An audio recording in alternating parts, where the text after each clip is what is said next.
आत्मीय सुनेत्रा पवारांनाच अर्थ खातं मिळणार, अर्थ खातं दुसऱ्यांना मागण्याचा अधिकारच नाही असं चिखलीकर म्हणतात। जयंत पाटील यांनी फडणवीसांची भेट घेतल्यानंतर चिखलीकरांची ही टीका आहे। अर्थ खातं सुनेत्रा पवारांना मिळणार आणि ते मिळालंच पाहिजे असंही त्यांनी म्हटलंय। पक्षाने ठरवलं तर मंत्रिपदासंदर्भात माझा विचार होईल असंही चिखलीकरांनी बोलून दाखवलंय।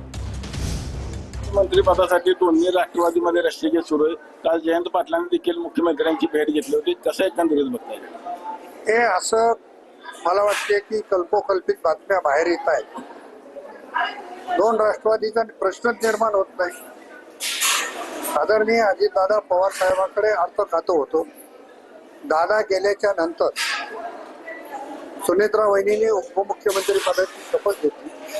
दादाकडे जे विभाग होते ते देण्याचं मान्य मुख्यमंत्र्यांनी मान्य केलेलं आहे, परंतु वहिनी ह्या नवख्या असल्यामुळे आणि बजेट एकदम मंत्री झाल्याबरोबर बजेट मांडता येईल का किंवा त्यांची जी काही चर्चा झाली त्याच्यामुळं बजेट अधिवेशन संपल्यावर अर्थ खातं द्यायचं मान्य मुख्यमंत्र्यांनी मान्य केलेलं आहे।